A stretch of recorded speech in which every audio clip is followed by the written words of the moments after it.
Welcome to We Are Arkansas. This is Reverend Stephen Copley. I'll be your host today.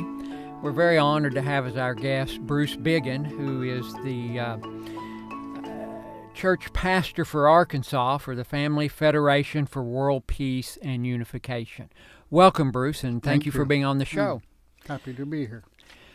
Bruce, you and I have had conversations. Could you share with me and with the audience about your faith journey? Because you've had a very interesting journey through the years. Well, I grew up in a small town in Pennsylvania. I found my way eventually to Atlanta, Georgia, and went to seminary there, and then moved to Newark to do inner city mission work in the ghetto.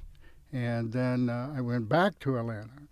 So I was really thinking, how do we break down racial walls? How do we find truth? And how do we find love? How do you balance love and truth together? So I would go into a minority community and witness to people. Sometimes got threatened, but... But I really felt I have to do something to break down the barrier between black and white. So I was doing that. I was thinking, how can we build an ideal world? How can we build a world of peace? And so it was during that time in 1972 I met our church.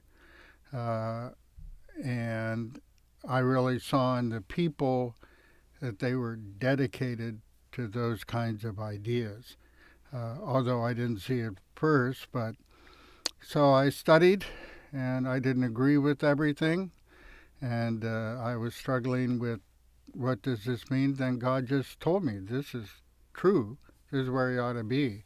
So I joined in 1972, and that's 40-some years later. What sort of training or studying did you do to enter the Family Federation? Well, we studied the divine principle, which is our teaching that was a revelation given by God and Jesus to Rebbe Moon, we believe. And so I studied that, and it's, we study about the ideal of creation, the fall of man, history of restoration, reconciliation.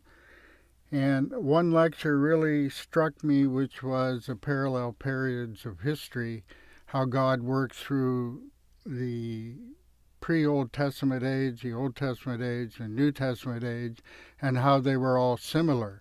And so all of them repeated one after the other because of human failure.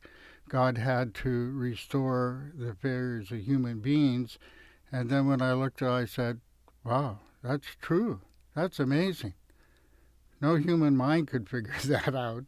So that's really what kind of convinced me to join our church. What was your background? You grew up in Pennsylvania. What tradition did you grow up in? My mother was Episcopal. My father was semi-religious. I grew up in the Methodist church, and so I went to, after college, a Methodist seminary, Candler School, same school you went to. I was there But I found not everybody believes in God who goes to seminary. And I wanted to do something to help solve inner city problems, and I didn't see that was going to happen by my studying. So I said, if I'm really serious about it, I need to go do it.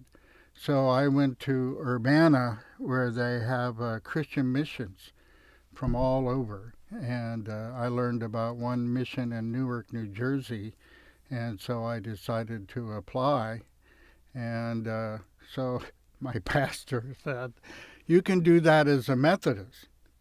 And I kind of thought, well, do you have to be a Methodist? Only a Methodist to do this?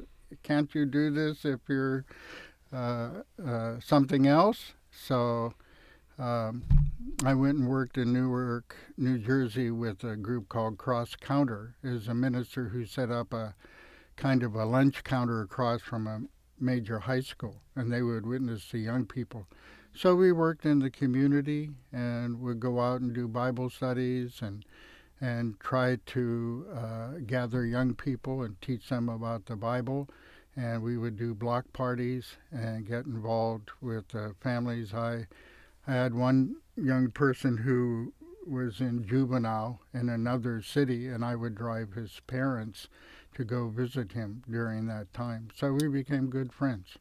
And you mentioned your work there in the juvenile facility. You currently do some work in the county. I did. You did. I Could haven't. you tell a little bit about that? Well, I studied 7 Habits of Highly Effective Families with John Covey, who's a brother of Stephen Covey, and he's the one who wrote 7 Habits of Families. Then Stephen Covey's son, Sean, wrote 7 Habits of Highly Effective Teens. So I really liked this book and liked these ideas. So I decided to go and volunteer at the Pulaski County Juvenile Detention Center and teach these principles. And so I did for 2 or 3 years. And it was good. Well, Bruce, you mentioned family, Mm-hmm. the 7 habits of highly effective families, but you mentioned family. I know one time you and I had a conversation about the absolute importance of love. And we've talked about the radical nature of love, that sometimes we want to define love so that Right. I can choose to love whom I want to, but not Yeah. really this really deep sense. Yeah. So family and love. I know that family is central to the Family Federation for World Peace. Mm-hmm. Also, the concept of peace.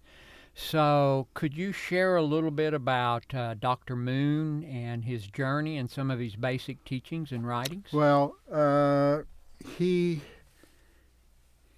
became a Christian. He was born in North Korea, so Christianity came down from China into the north, and people adopted Christianity. And his family became Christians. His uncle was actually a minister and helped lead the independence movement against the Japanese during Japanese occupation. But he was very serious as a youth and taught Sunday school as a youth. And he would go into the hill behind his house to pray, sometimes all night. And he had many serious questions because he saw what was happening in his country and in the world, and he wondered, if God is good, why is there so much suffering? Why are people suffering? And through nature, he would see that there was a pair system, a male and female bird and male and female animals. And so he began to think, what is love? The birds love each other and they produce eggs, right? And so it kind of inspired his thinking. Then on Easter morning, when he was 15 years old, Jesus appeared to him. And he was shocked. He was trembling. And he didn't know what to do. And Jesus asked him to fulfill a mission that Jesus himself had started. First, he said, no, if I promise, I can't turn back. I can't promise to Jesus and then not do it. So he refused the first time. And then Jesus came to him a second time. He said, no, I can't do it. Imagine, you're 15 years old and the Messiah comes to you and asks you to do such a great mission. Your life totally changed. So he said he went between ecstasy and just dread, thinking about what he had been asked to do. Finally, God came the third time and told him, you should do this, and he accepted. And so from that time on, his life totally changed. And for the next 9 years, he studied the Bible, Chinese version, Korean version, and an English version, to try to understand the many parables and symbols that are in the Bible. And after 9 years, he came to God and said, this is what I believe. This is what it's saying. And God said, no, you're wrong. Finally, he said, no, it's right. Has to be right. And finally God approved it. And then from that time, he began to put together the divine principle, which is our teaching. And he was persecuted by Christian churches severely. Different groups were prepared to unite with him. They didn't. So finally he had to go to a communist prison camp in North Korea, Hungnam, and he was sentenced to 3 years hard labor. And people usually die within 6 months. So he witnessed to people not speaking, but 12 people were led to him by their ancestors from the spirit world. Their grandfather came and said, you should follow prisoner, I forget, 596, and you should unite with him. So people began to follow him in that sense. And then after the UN forces invaded Korea and they invaded Hungnam, the communists were taking prisoners one by one with a shovel and a bag of food, leading them out, and then they would have them dig their grave and then shoot them and throw them in the grave. He was scheduled the next day to be executed. But then he was liberated by the UN forces, and he went back to Pyongyang to gather up his followers that he had gathered there. And he spent 40 days. Everybody's fleeing the south because it's a war. Mm-hmm. But he stayed there. He found 2 followers, and they walked 600 miles to the south. And he carried the one man with a broken leg on a bicycle. So they went to the south to Busan, which was still safe. And he set up a makeshift church out of cardboard boxes and mud and so on, and then began to teach, and eventually moved to Seoul, and church began in 1954. And what role does the family play then within the church? Family is central, because our understanding is God gave 3 blessings to Adam and Eve: be fruitful, multiply, and have dominion. So God's ideal was that Adam and Eve become one with him. Still is today. God wants us to become one with him. So if Adam and Eve had become one with him, God would be like their mind, and they would be the body of God.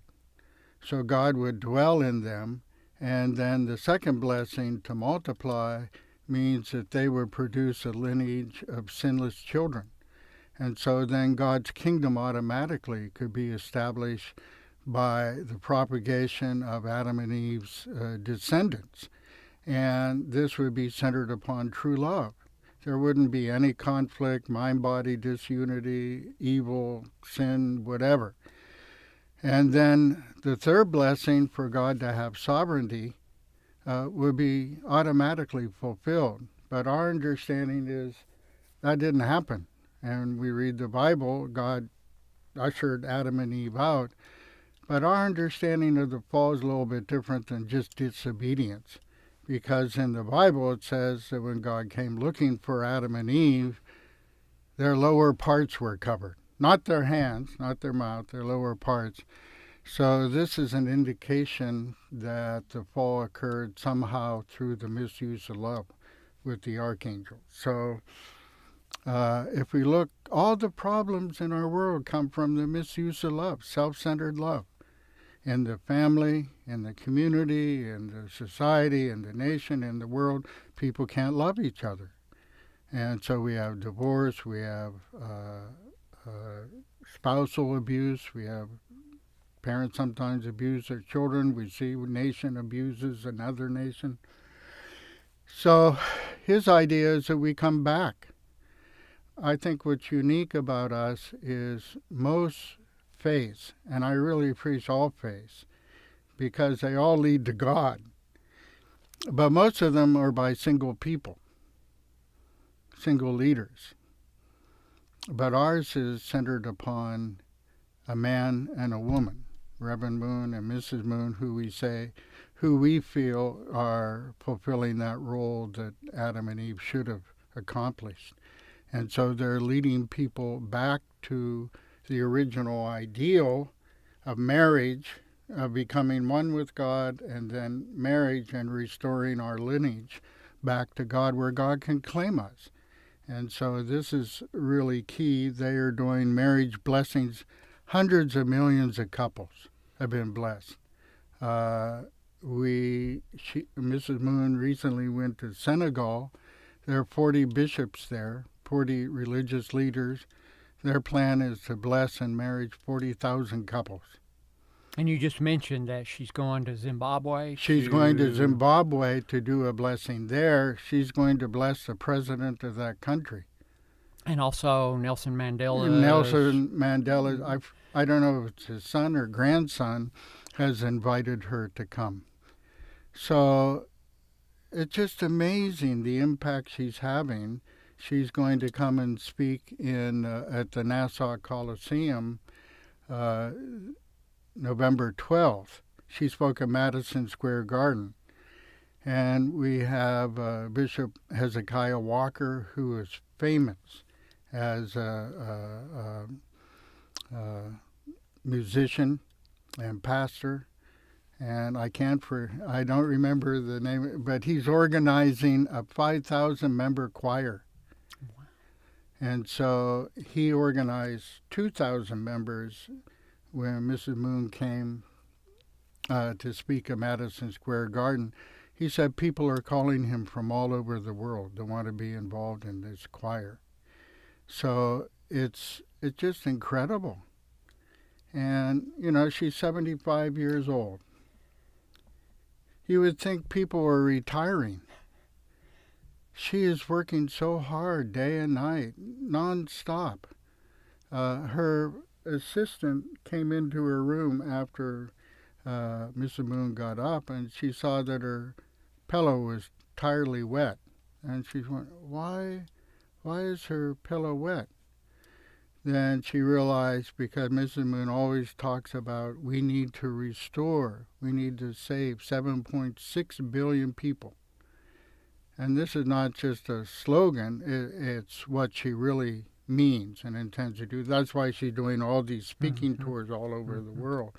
Then her assistant realized her pillow's wet because she's been crying all through the night for humanity. So this is very deep. And Reverend Moon never rests. He'd sleep 2 hours, get up 3 in the morning, pray and study, and then begin the day.